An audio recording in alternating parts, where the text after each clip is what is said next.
analisis yang saya lakukan berikutnya, yaitu saya ingin melakukan plotting log variansi terhadap log mean gitu ya. Jadi dari data klaim yang tadi saya punya nih ya, jadi saya punya Y1, Y2 sampai YN. Nah, di sini saya akan melakukan grouping ya. Jadi misalkan saya lakukan grouping berdasarkan area gitu ya. Jadi di sini saya akan kelompokkan Y ya.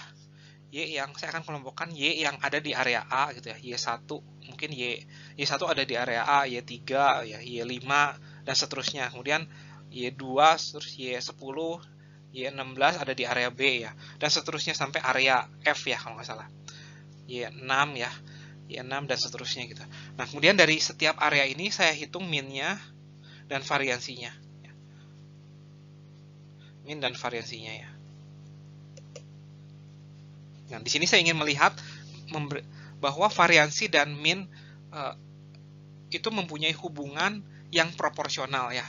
Jadi saya ingin membuktikan bahwa jadi variansi dari data kita itu mempunyai hubungan seperti ini ya. Jadi min kuadrat.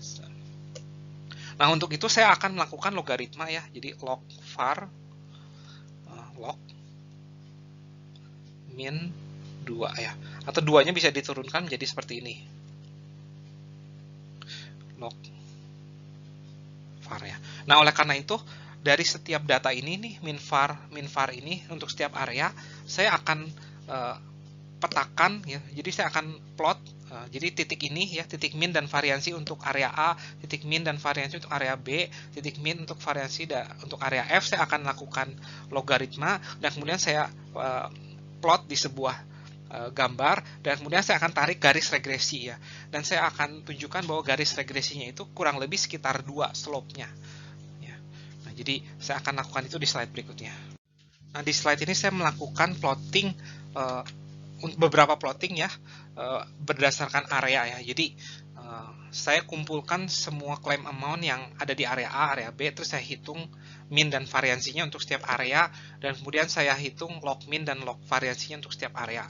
Nah, dari semua log min yang saya kumpulkan ada 6 ya, dan saya urutkan berdasarkan yang terkecil sampai yang terbesar ya. Jadi di sini ada 6 data karena ada 6 area ya, dan saya urutkan berdasarkan dari yang terkecil sampai yang terbesar log min-nya. Nah, saya tidak tahu setiap titik itu titik mana yang merepresentasikan area A, area B, area C itu saya tidak peduli karena saya urutkan. Nah, kemudian saya plot titik-titik tersebut ya, log min dan log variansinya. Kemudian saya tarik garis regresi. Dan garis regresi yang saya dapatkan slope-nya itu adalah sekitar ini ya. Jadi slope-nya beta 1 untuk kasus ini itu slope-nya itu sekitar 2,6 ya. Nah, jadi di sekitar 2 ya. Nah, kemudian saya juga melakukan plotting untuk setiap age kategori dari si pemegang polisnya ya. Ingat, pemegang polisnya itu kan dibagi menjadi 6 kategori ya. Ada 6 kategori umur, ada umur 1 sampai umur 6. Makanya ini ada 6 data juga nih. 1, 2, 3, 4, 5, 6. Nah, kemudian saya dari setiap claim amount di kategori 1, saya hitung log min dan log variansinya. Di kategori 2 juga dan seterusnya. Dan kemudian saya urutkan dan kemudian saya coba plotting. Dan ternyata garis regresinya itu saya mendapatkan slope-nya itu di sekitar ini 2,009 ya. Nah, dekat sekali dengan 2. Ya, tidak percis sama dengan 2 karena kita tahu kan claim amount kan tidak hanya tergantung dari variabel-variabel ini, tapi ada variabel-variabel yang lain juga ya. Kemudian saya melakukan plotting juga terhadap jadi claim amount terhadap physical value. Nah, namun kan physical value kan datanya itu adalah data yang kuantitatif. Saya buat menjadi 5 grup ya. Jadi di sini saya bikin physical value itu saya buat menjadi 5 grup ya. Jadi 5 grup itu adalah yang dari 0 sampai 3 ya, 3 sampai 4, 3 sampai 6, 6 sampai 9, 9 sampai 12 dan kemudian di atas 12 ya. Nah, jadi saya yang physical value-nya di antara 0 sampai 3, saya hitung min-nya, min dari claim amount-nya, dan saya hitung variansi dari claim amount-nya. Dan begitu pula dengan yang di physical value-nya di antara 3 sampai 6 dan seterusnya saya hitung min dan variansinya, dan kemudian saya logkan ya. Saya logkan. Kemudian saya plot titik-titik tersebut, ada 5 titik, dan kemudian saya cari garis regresinya, dan ternyata slope-nya itu adalah beta satunya itu sekitar 1,25 ya. Ya agak jauh sih dari 2 tapi tidak apa-apa, tapi intinya di sekitar 1 dan 2 ya. Dan yang terakhir ini adalah log variansi terhadap log mean untuk berdasarkan tipe body dari si vesicle ya. Makanya ada banyak datanya ya, karena tipe bodinya kan ada banyak. Dan di sini saya mendapatkan bahwa beta satunya, beta 1 topinya itu adalah 2,85 ya, sekitar 2,85. Nah, namun dari keempat contoh ini kita lihat bahwa variansinya itu, fungsi variansinya itu proporsional dengan setidaknya mean square ya. Karena beta satunya itu di sekitar 2 lah diantara ya, untuk bersetiap data-data ini. Nah, selanjutnya saya akan melakukan JLM fitting. Nah, fungsi yang harus dipanggil cukup sama mirip ya, mirip seperti apa yang telah kita pernah lakukan ya. Namun di sini saya tidak memasukkan ini ya. Jadi makanya saya minus nih di sini ya. Jadi variable num claims atau number of claims saya tidak akan jadikan dia sebagai regresor, karena number of claim itu perannya dia itu sebagai weight sebenarnya ya. Weight. Perannya dia itu sebagai weight. Dan di sini saya mendapatkan modelnya. Nah, ini adalah model-modelnya.